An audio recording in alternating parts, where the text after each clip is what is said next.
Assalamualaikum warahmatullahi wabarakatuh.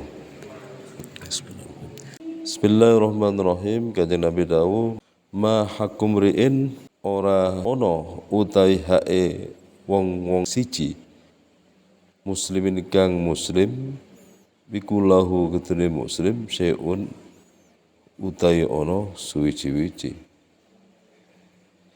Tiada haknya seorang muslim yang memiliki sesuatu yang nanti akan diwasiatkan. Jadi wasiat ini termasuk hal yang sangat penting. Kalau itu wasiat tentang kebaikan semaksimal mungkin kita lakukan. Kalau itu wasiat berisikan tentang kemaksiatan, maka jangan kita lakukan. Ya, apabila ada orang berpesan, setelah itu orang itu meninggal, maka itu namanya wasiat. Wasiat ini kalau itu suatu kebaikan harus kita laksanakan dengan semampu kita, sesempurna mungkin. Misalkan ada seorang bapak wasiat, iki tanah iki separuh untuk sampean, separuh untuk mbak sampean. Atau wasiat seperti itu. Ya, maka suatu saat pada saat orang tua itu sudah tiada misalkan, itu kita laksanakan. Dan sampai melehar dari wasiat. Ya, Dek, aku iki lak wong lanang. Sampean wedok, ngoten. Hari wedok dikasih seperapat, sing lanang oleh 3/4. Diakal sendiri. Ya.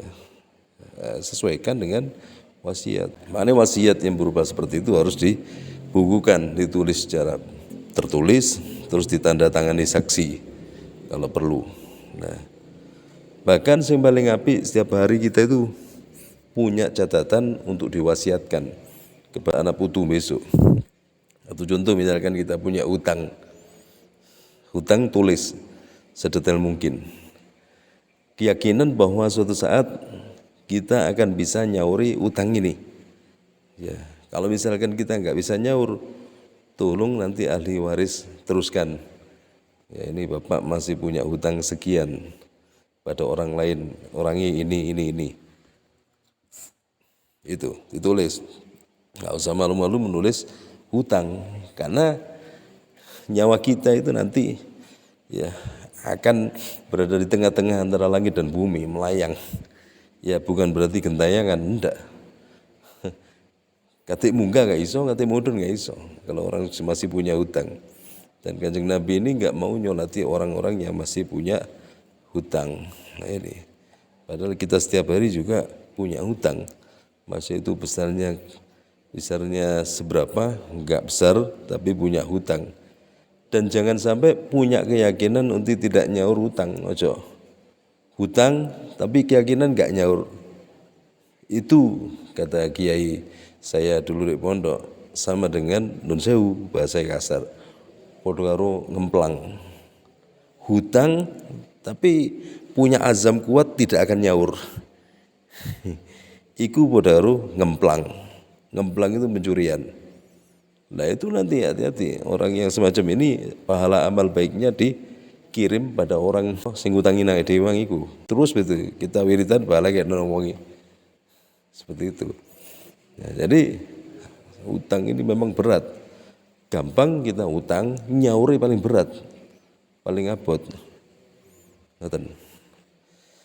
Lah, mau nagih rasane seperti kita marani wong sing paling kereng dhewe sak donya. Ngoten.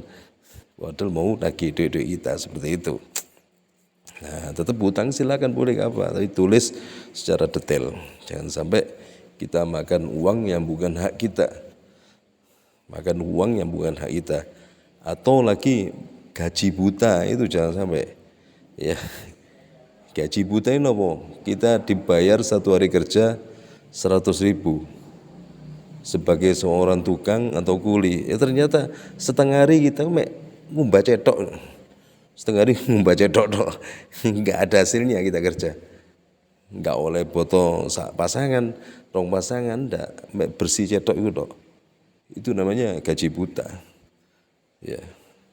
Atau istirahatnya lebih dari 1 jam, 2 jam istirahat tok. Ya, pada jatah istirahat cuma 1 jam, jam 11 sampai jam 12. Setelah itu wajib kerja lagi. Santai mas, iki awake tenang aja misalkan. Orang sing ngono, ya tenang tapi tetap bekerja. Ya jangan sampai kita makan gaji buta. Gaji buta niku gak ono kayak ini kita dibayar sampai uang gaji buta. Misalkan pegawai pabrik ya seperti itu, gak ono pekerjaan ya lapo nyapu, gerijiki koco dan sebagainya. Yang penting waktu kerja itu kita berada di tempat gerak, misalnya ngoten. Gak sampai nganggur. Asalkan itu menguntungkan pada orang yang kita ikuti, menguntungkan pada juragan kita. Apa itu termasuk ngatok, nyual? Enggak. Kalau nyual itu habis subuh kita berangkat. Habis subuh berangkat kerja. Ngarep tok, padahal asli jam 8 mulai kerja. Mari subuh.